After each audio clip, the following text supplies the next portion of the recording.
intrigued by all this stuff in the news lately about these people in Seattle. The CHAZ, as it was called, you probably have heard of it, but in case you were living in Iraq, some protesters took over a part of Seattle called Capitol Hill, and they initially declared Capitol Hill autonomous zone. And that intrigued me for obvious reasons, perhaps as an anarchist, if you are one as well, or in any way familiar with these terms, or could even just think about what that means. But it kind of fell by the wayside. I mean, obviously, they were a lot of socialists, maybe predominantly socialists, but I'm going to bring up a couple articles. I was reading a lot of news articles about it. And a couple interesting reported on the progression. This Maurice Cola is one of the what they're calling the quote informal leaders. He, they quote him as saying, why they weren't too fond of calling it an autonomous zone, which I'll get to, and I think it's kind of a disappointment from my view, but hey, at least they're out there saying something, I guess. It started off, people are talking about defund the police. That's sort of good. But obviously the reason that they went back on it too isn't, I thought it was pretty bogus, honestly, but, it's what they believe, so they're saying what they believe at least. Let's see here really quick. I want to find the link first. I should have brought this one up too. Sorry about that. But I want to bring up the link where somebody put a list of demands that they had. I'm not sure. I looked at it, and obviously, being an autonomous zone. But see, they haven't changed this, though. It still says CHAZ. As opposed to CHOP. Apparently they changed the CHOP, organized protest, Capitol Hill organized protest, because they didn't like the connotations of autonomous zone. Basically, they didn't want to be independent of the United States, because then basically the state wouldn't pay any attention to their demands for reparations or anything like that, which is, so close to being an anarchist and then drop the ball like 3 yards from the end zone.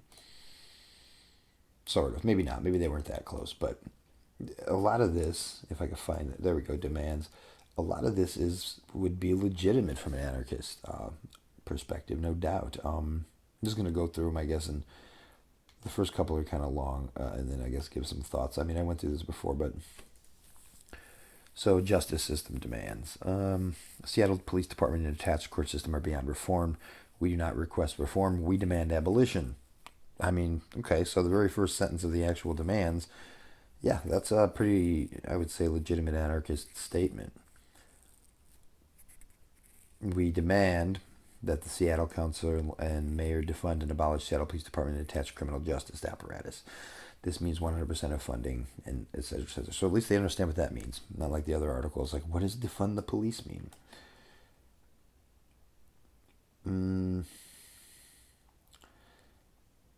See, this part, the second one kind of gets off into some weird, strange utopian language, perhaps, but, well, I guess they're talking about the police. He's saying in transitionary period, or they're saying, whoever wrote this, no armed force. Armed force should be banned entirely, and then I'm assuming, obviously, that means for the police.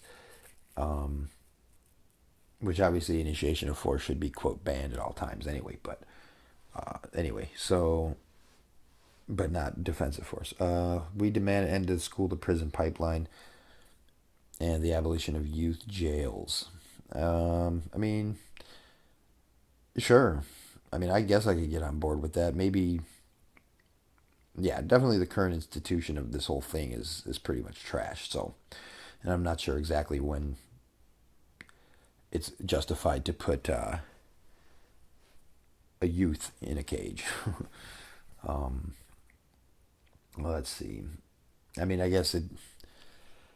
I mean, that's a hard call right there. But as it stands, I doubt the prisons for the children are any better than the ones for the adults.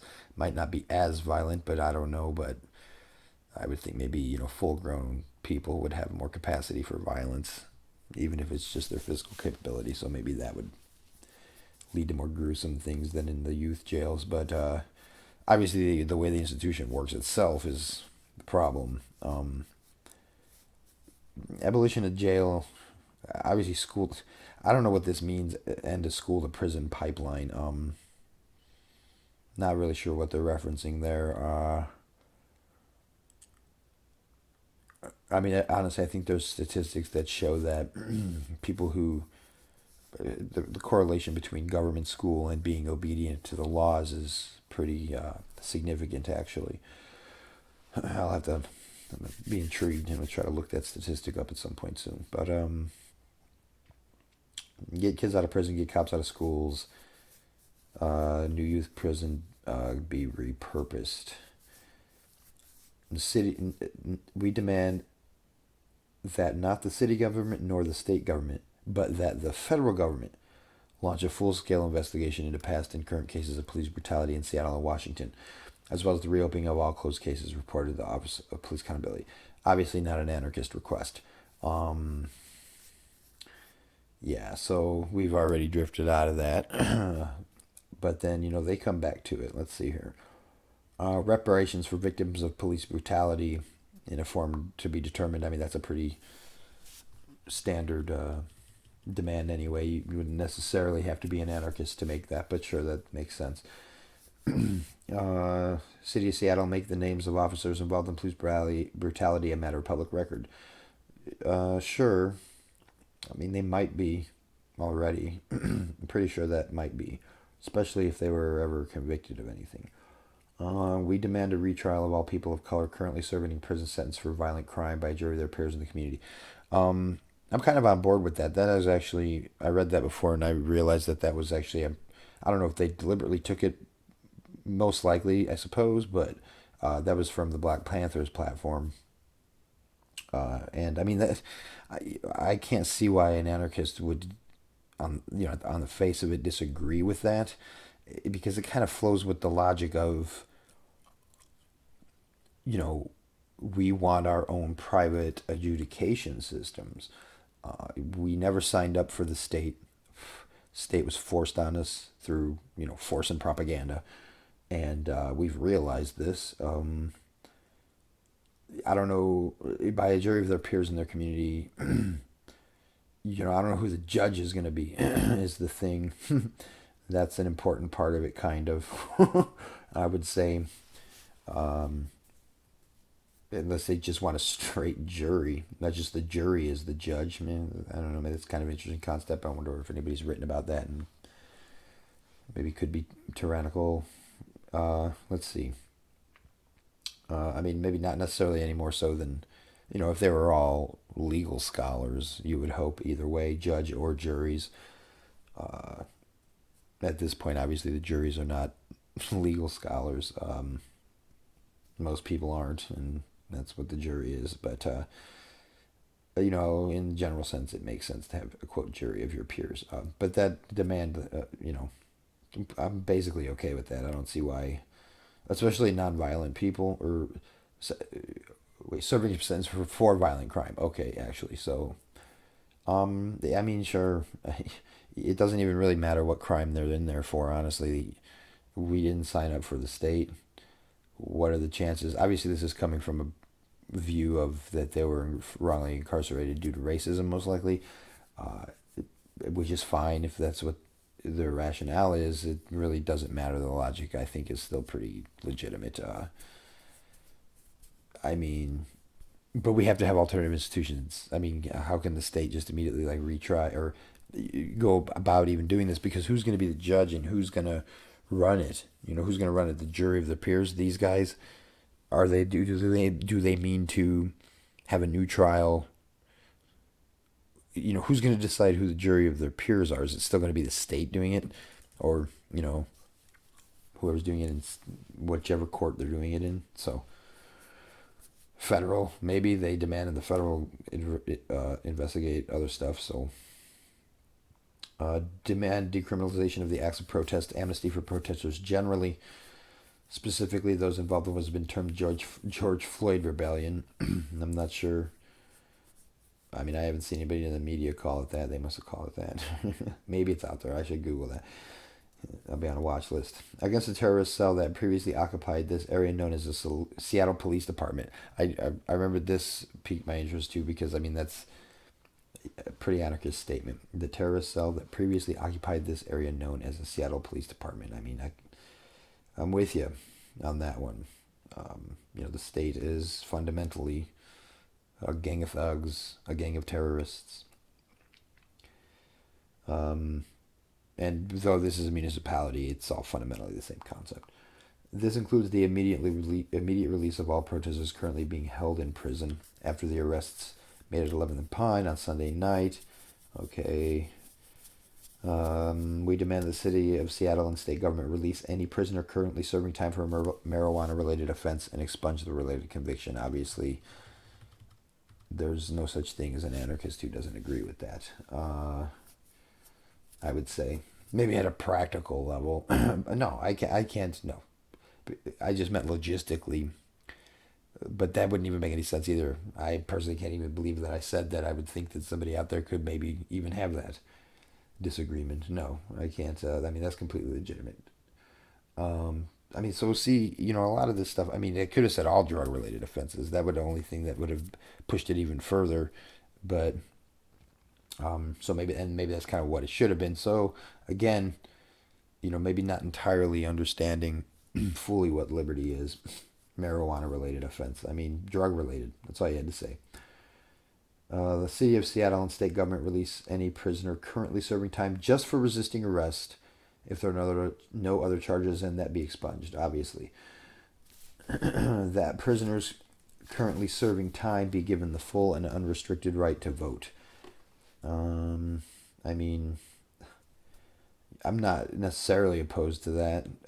It doesn't necessarily matter to me so much. And I get where they're coming from, and I mean, I guess I have to say, yeah, like, everybody should probably always retain their ability to vote unless they've, if we're going to have this system, trying to work within the context of, like, see, obviously, like, I mean, if this was an anarchist, a true anarchist list of demands, I mean, what would it be? One, abolish the state, so, I mean, you could have more explicit things, but it definitely seems to be that would have to be a statist mentality drifting into those types of demands. Let's see. I mean, because an anarchist, I don't think would be talking about the right to vote in general, right? I'm sure. I mean, maybe, maybe that sounds bogus of me to say, but I don't see the logic behind that. Hopefully we're trying to get to the point where people forget that they even were so foolish to believe in the superstition of voting. But anyway, and then we demand an end to prosecutorial immunity for police officers, obviously, in the time between now and the end and the dissolution of the SPD. Well, it's like, well, yeah, now until the end of time. We demand the abolition of imprisonment, generally speaking, but especially the abolition of both youth prisons and privately owned for-profit prisons. The end of that, privately owned, I don't really think there is such a thing as that. I mean, the property might be owned, but, the state is the one who decides and sanctions putting people in prison. Even if the guards are private groups, it's still the state that gives that sanction. It's still the state that hires them. The state's the one who's perceived to have the right to initiate force, and to administer even the monopoly on defensive force, even except for like at the time, like if you're defending yourself in your home or when someone attacks you on the street, you're allowed to do that, but you can't go and quote exact revenge. You'd be a vigilante, but if you pick somebody to do it, that's okay. Let's see. I mean, for-profit prisons. I mean, I suppose the institution, the agency, the companies that work in them, and maybe I have to look further into that to see who owns the land. and who actually is perceived to own the building and how all that works. But we don't really have private prisons in that sense. I mean, we have privately owned structures and land, perhaps, and privately owned guards, private security guards working as prison guards for the state is what it is. Abolition of imprisonment, generally speaking, I mean, I'm not so hardline against that discussion. Like, I used to think that, well, obviously there's always this situation where you need to put someone in a cage, and obviously it was reserved for mass murderers and, if they were dangerous due to some disorder, it wouldn't be as inhumane. We try to make it a little bit more humane for them, right? Or hopefully a lot more humane, honestly. But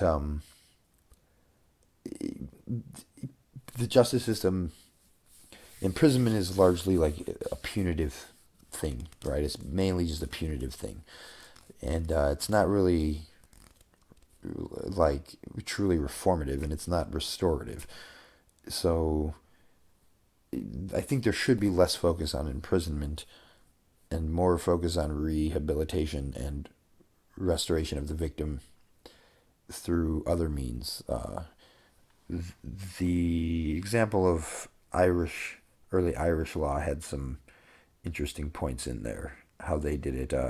And I mean, just the general concept of, even community service or service to some effort that's going to benefit the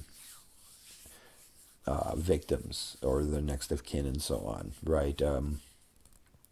As opposed to essentially them benefiting the state through their imprisonment and not learning, what it means to be a good person. Maybe maybe a lot of people do learn that, but probably the very, very hard way in those institutions. And that's kind of more their focus. It's supposed to be because you're being punished, and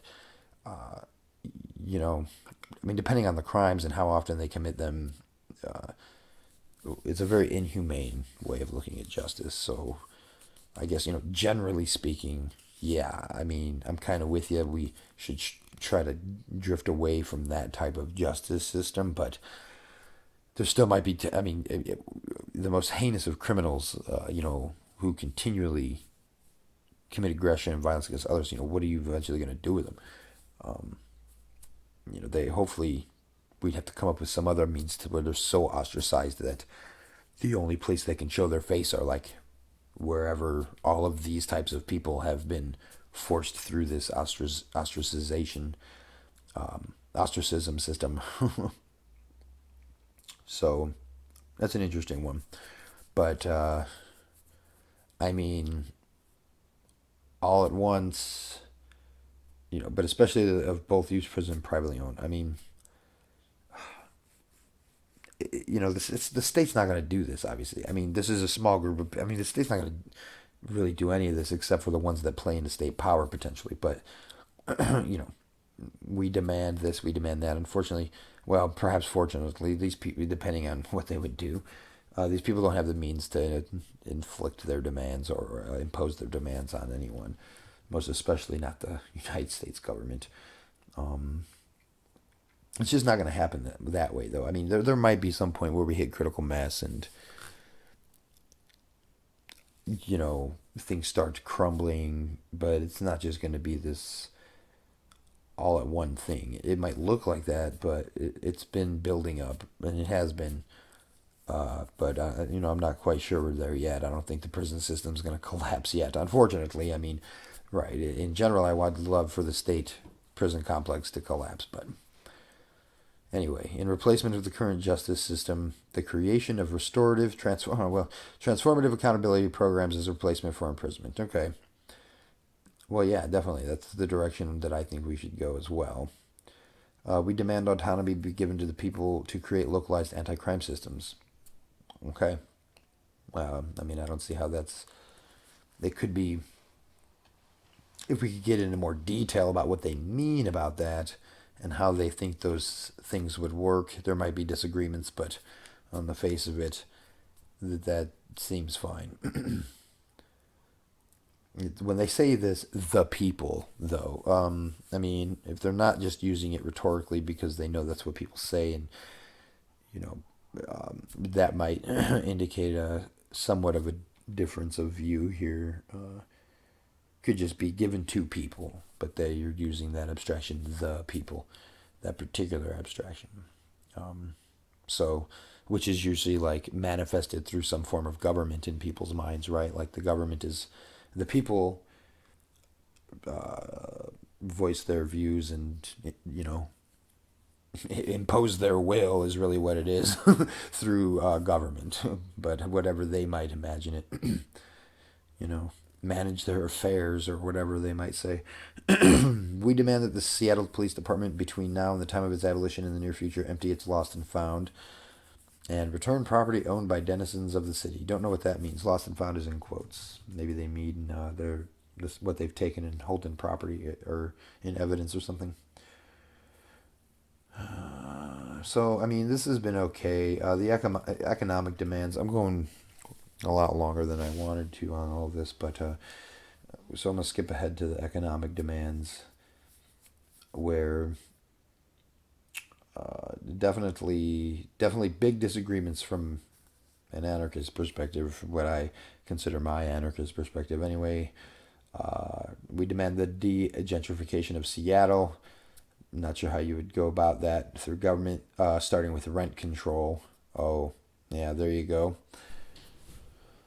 So obviously that doesn't jive with anarchism as a philosophy, and it's interesting to me because I didn't come to anarchism through economics. I came to it essentially through ethics, through Larkin-Rose's book Most Dangerous Superstition. So I came to the anarchists or the economic arguments after the fact. Sort of. The ethical implications showed me that my economic and political, or my political economy perspective, which was socialism at the time, were inconsistent with my ethical views. In fact, I came to view that came to realize my own ethical views weren't even consistent. That's the whole issue of government, right? But that naturally, when you come to that, it brings with it some economic implications when it comes to the common socialist. I don't want to sound too rude, but propaganda. You start to realize that certain things are illegitimate. You start to realize what you once advocated is theft, essentially, when you view on how you think property relations should work as a socialist. They don't make sense in the framework of individual liberty. So, let's see. So, obviously, yeah, rent control, no. I mean, this is where we start playing into the power of the state. And how are they going to... Here's the thing, is how is Seattle going to impose rent control with no police, my guys? That doesn't make any sense. So their economic demands, it's interesting that their economic views are what bring them to the authoritarian side. Because up till this point, there was some stuff in there that implied authoritarianism, but for the most part, most of the points in the justice demands were pretty anarchistic. It showed a pretty good understanding of liberty, here and there anyway, in a lot of places actually. But the first point of the economic demands have already brought us into totalitarianism. So, more or less, basically, with no police somehow. So, we demand the restoration of city funding for arts and culture to reestablish the once rich local cultural identity of Seattle. This is just another government demand that government spend tax money, collect taxes. We demand free college for the people of the state of Washington. Okay, so that's not an anarchist viewpoint. I know a lot of people think it is, but it really has nothing to do with anarchism. I mean, if you want to have that discussion in the context of anarchism, it can really only fall under people voluntarily doing this for free, or potentially society where, with a service it might not work out. Technology could give us free college, uh, if things become so abundant that is possible. But I think that that's a more realistic possibility than the government doing it, because they don't necessarily say, well, they do start getting into this and that. They don't say who they want to do this in this demand, but I would say I don't think it would be too foolish to assume that they mean the government. um, so let's see. Due to the overwhelming effect that education has on economic success and the correlated overwhelming impact of poverty on people of color as a form of reparations for the treatment of black people in this state and country. Well, that's kind of interesting. It seems a little disconnected there, because they said they demanded free college for the people of the state of Washington as a form of reparations for the treatment of black people. I mean, that doesn't seem to make too much sense. I mean, obviously, it doesn't make sense at all because it's a government socialist program, but and it's not free. It's just going to be funded by coercion, aka taxes. But it's just as a form of reparations. Then you would think that they would say free college for black people in the state of Washington. But anyway, we demand that between now and the abolition of the SPD, that Seattle police be prohibited from performing homeless sweeps that displace and disturb our homeless neighbors, and on equal footing we demand an end to all evictions. I don't understand. Well, it's interesting that they slipped that last one in there. Like, I don't necessarily see how the homeless sweeps. I mean, I don't see how they're viewing that as an economic demand. That seems to me more like a social justice demand, I guess, a justice demand. I mean, I kind of agree with that. I don't think. I imagine they're arresting them, or they're kicking them out of certain towns and stuff. I mean, to me, it kind of more depends on where they're at. Like, I mean, if they're in the city downtown and they're, hiding out or just chilling out or something, I mean, yeah, I don't think that they should be messing with homeless people too much. And if they've set up a camp somewhere that's not really intrusive and stuff, then I think that they should leave homeless people alone. The state is. We don't need to be adding insult to injury with the state showing up with guns and clubs. Um, Insofar as that, we really don't have a clear owner on this property with the roads and everything like that.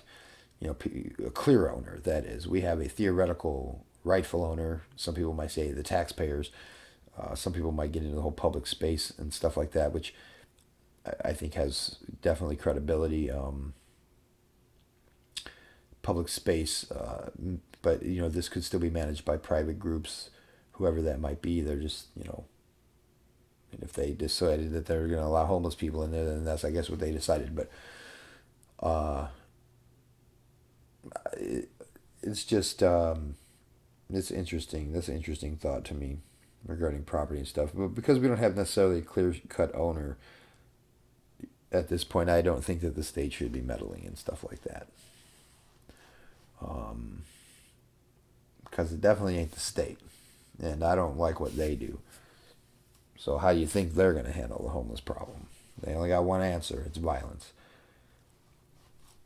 Let's see. Oh, but at the end, it's interesting that they put on that, and on equal footing, we demand an end to all evictions. So it's interesting that I don't know if they're trying to tie evictions to homelessness. I mean, yeah, that can contribute. That contributes definitely. Evictions are like tied to homelessness in a general sense and in a real sense for the people who experience that, both of those things. But um, there's a lot of other contributing factors to why people are homeless. It's not necessarily that they're going to run out and go get an apartment tomorrow because you've demanded an end to all evictions, even if the state imposed that. Like, are they just going to let everybody go wherever they want or something? Like, I'm not understanding what viewpoint is on that. But an end to all evictions, I mean, obviously, um, as much as people like to say it isn't, or it is, but that's not really consistent with anarchist philosophy, because now you're ruling other people's property. And, most people who would say that it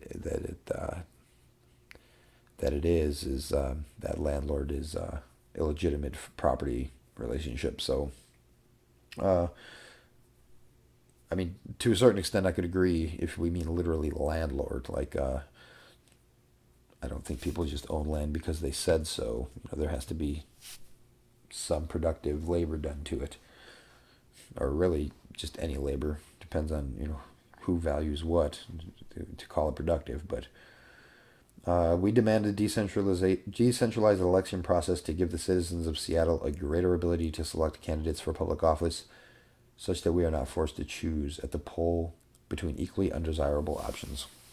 So, we got health and human services demands. I'm just going to skim through some of these quickly, so I'm going to give a little bit more of a synopsis on my views on this. Obviously, this is real quick, though. Before I do that, I guess I'll say, clearly not an anarchist movement. It's interesting that they call it an autonomous zone, so their economic and now their continued demands here are no longer anywhere near libertarianism or anarchism. So, this particular aspect of these current protests and activities, I'm still interested in it. I got interested in it because it seemed to me like the act itself of declaring an autonomous zone is definitely anarchistic. It's definitely in line with the idea of secession, and so on. And I've noticed that a lot of libertarians and I hate to use the terms anarcho-capitalist or right libertarian, but those types of individuals, I've noticed a lot of hate towards these people, and I mean, I guess I can kind of understand why you might clown on them a little bit, but these people are out there saying what they believe, and uh, you know, so are we to a certain extent, but I don't remember the last time. Maybe the Bundys is pretty much it. The last time a Republican or a so-called right libertarian declared an autonomous zone and started issuing demands to the state. Uh, I mean, I gotta at least say that. Uh,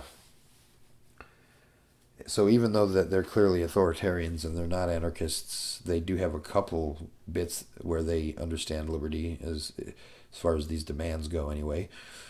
And they kind of lose it, or they completely lose it in the economic demands, and then they demand hospitals and care facilities of Seattle employ black doctors and nurses specifically to help care for black patients. I mean, I had mentioned this to a friend earlier.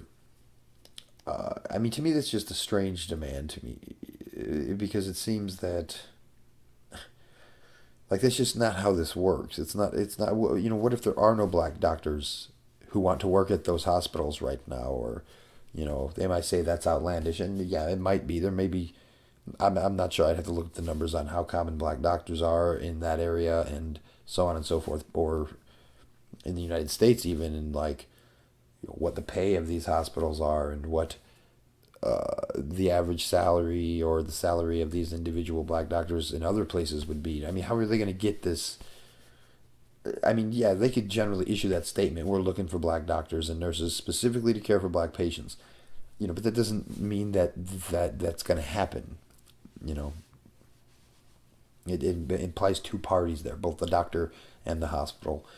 And you can't guarantee either one of them are going to want to be able to trade with each other in that sense, or that they're going to want to move to Seattle if they're not from the area, if they don't have any black doctors in Seattle that want to work for these, or in the Seattle area, I guess if they're working in Seattle Hospital, they're already there, but or maybe they don't want to care for only black patients, you know, um, just a strange. That's a strange one to me. It's just, how do these people view society to work? How does an individual who would make this demand? Um, it just seems, maybe they just mean that they want the hospitals and care facilities to at least issue that statement that they're looking for them.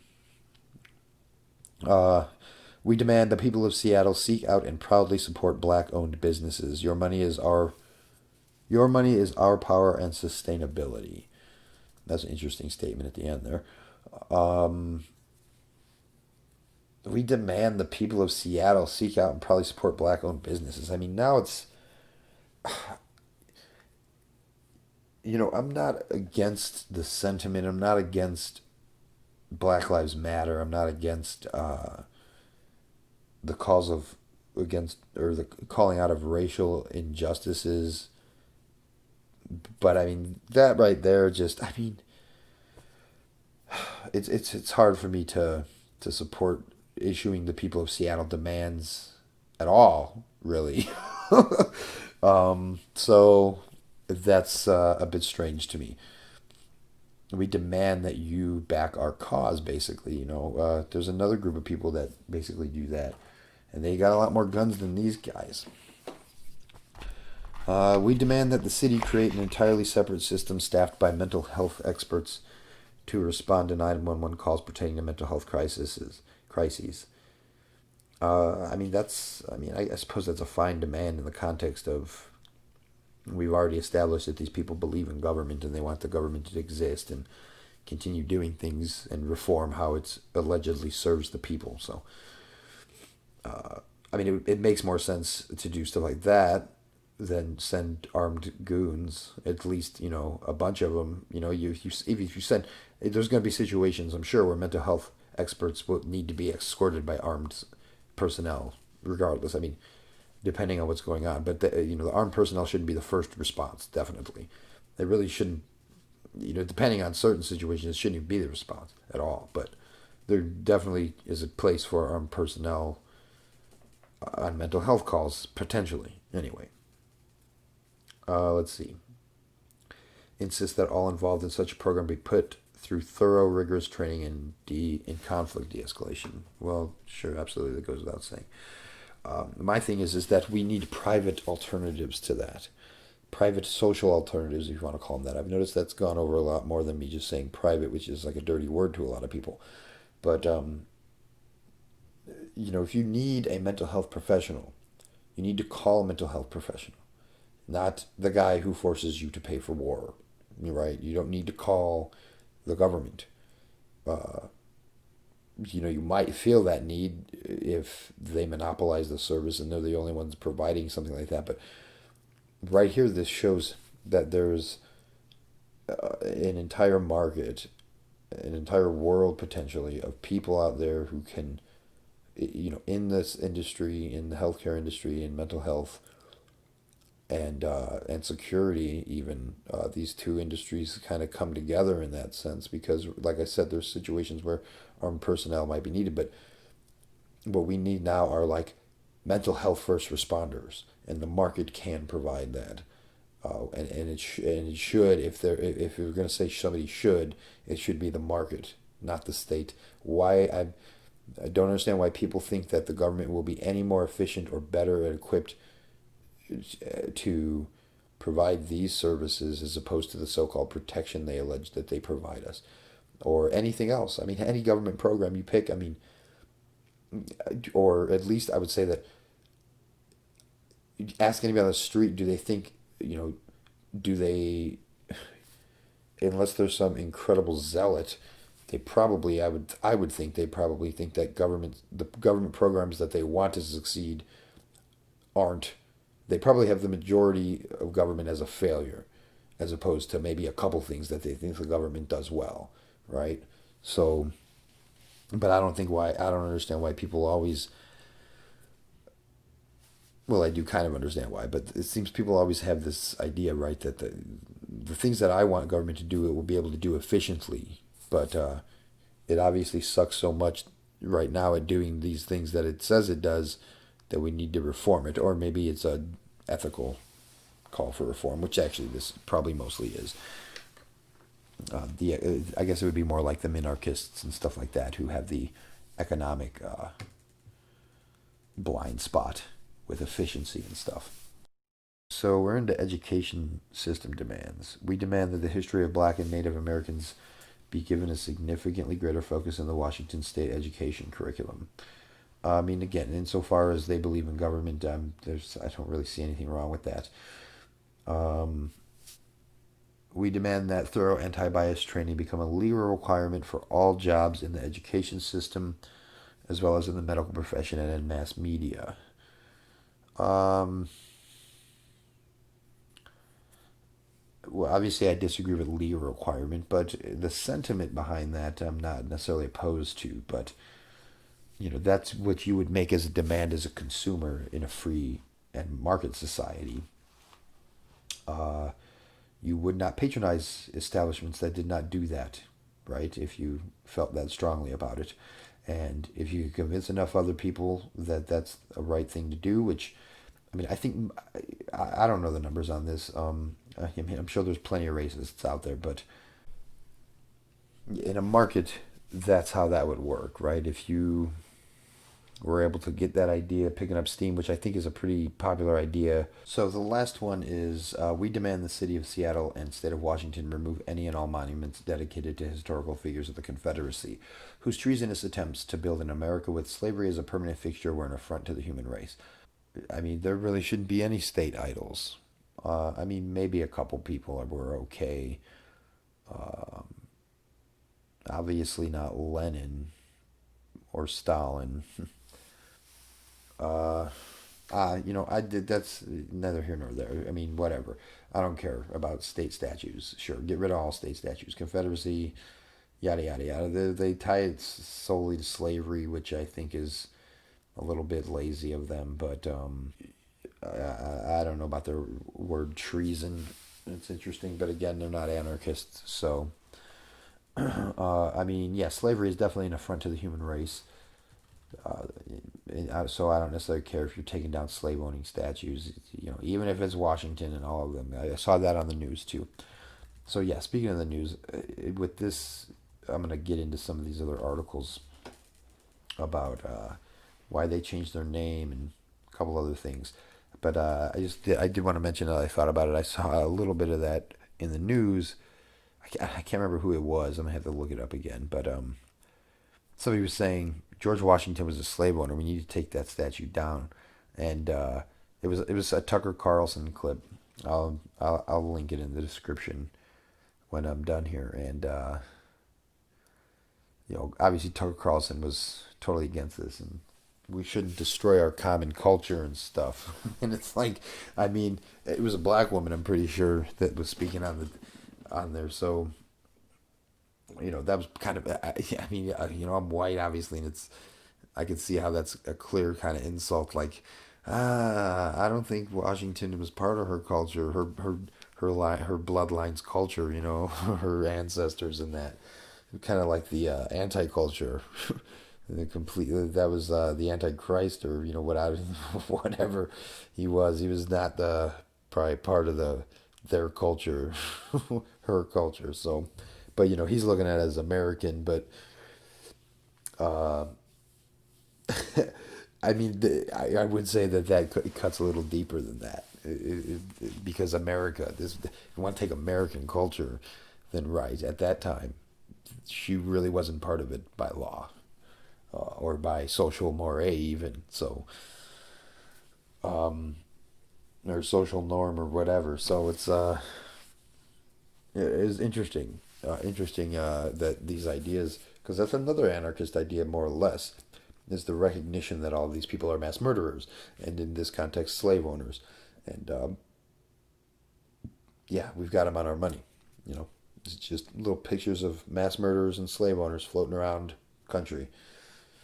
We're buying our food with it and putting it in the church collection plate and all this good stuff. So, this Maurice Cola, I got an article from the South Seattle Emerald,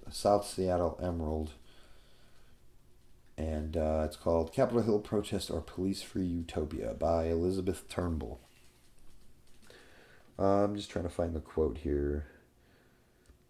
Cola said, naming the space CHAZ, it implies it is no longer part of the U.S. That's problematic, Cola argued, as he fears those in government may defend the use of greater force to remove protesters by calling them occupiers or Antifa. And like that initial point is good.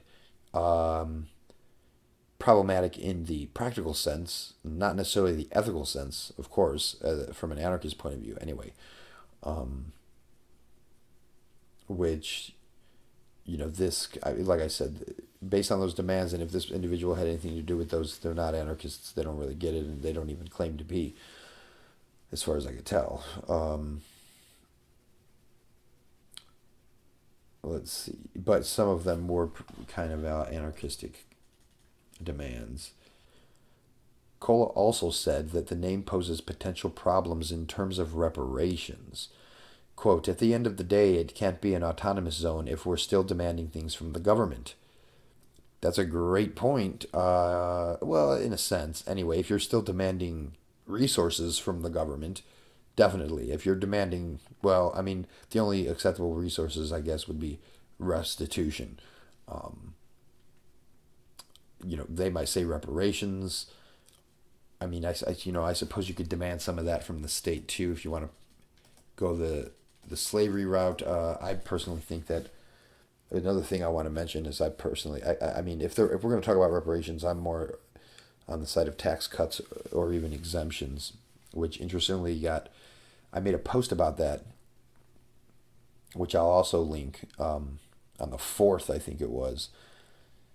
And then, like a couple days ago, Ice Cube said, "Black people are tax exempt. As far as I'm concerned, our bill is paid." And I mean, if we're gonna go the idea of reparations or some kind of recompense for that, I'm pretty much on board with that for a couple of reasons. Economically, at the end of the day, it can't be. So he says, demanding things from the government, because that would mean we're seceding from their establishment entirely. So initially, like I said earlier, the act was essentially type of secession, but I guess, they realized that and they didn't actually want to do that.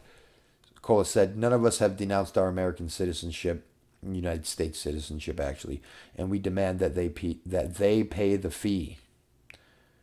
I don't know what fee he meant. I guess he means reparations and so on and so forth. you know, your citizenship is bogus to begin with. You don't have to formally renounce it or denounce it, as he says. But um, yeah, you don't. Well, as far as the state exists, if you want to be outside of the state's jurisdiction, then sure, you can go formally renounce it and leave the quote country and pay thousands of dollars to the U.S. government to let you out of a contract that you didn't even sign into to begin with, that you were illegitimately signed into at birth. But right, so that right there, it goes to show like the grand scheme of the libertarian perspective is lost. Obviously, once we got into the economic demands and stuff of this group, but so yeah, so rather than referring to the area around the precinct as an autonomous zone, Cola sees it as a continuation of the protest. So anyway, yeah, that unfortunately they didn't go the secessionist route, which maybe isn't surprising to some people, but it was pretty interesting news to me. I liked reading some of the stuff about it, but in the end, yeah, it just kind of turned out to be some standard, somewhat more upset, I guess you could call them social democrats, something like this, democratic socialists. They didn't make any openly Marxist claims. They didn't really make any openly anarchist claims either, other than maybe, than saying abolish the police. But of course, that's not the same thing as saying abolish government. All right, so I think I've carried on long enough with this. I just kind of wanted to go through this from an anarchist perspective. I mean, this movement, uh, not exactly an anarchist movement, definitely some authoritarian socialism there in especially the economic ideas, obviously, but they do have some libertarian leanings in the overall demands, the justice reforms, um, libertarian leanings. But I shouldn't be surprised. We're still definitely the minority. Very few people really understand the true nature of the state. But yeah, so I'll wrap this up. This was quite a long analysis there, but I'm cutting it a little shorter than I probably should. But I think I've made pretty good points there, insofar as they're very confused economic demands, because the logic behind the drug war issues is the same logic behind the economic issues. If you think government should not be involved in people's lives in that regard, it translates into economics the same way, but a lot of people don't see that. But so yeah, I'll end that on this, and hopefully planning on coming out with another one soon. Now that I've decided to use this microphone, I'm going to try to make some more videos more frequent and a little bit more solid formatting and analysis of current events from an anarchist perspective. Alrighty, thanks.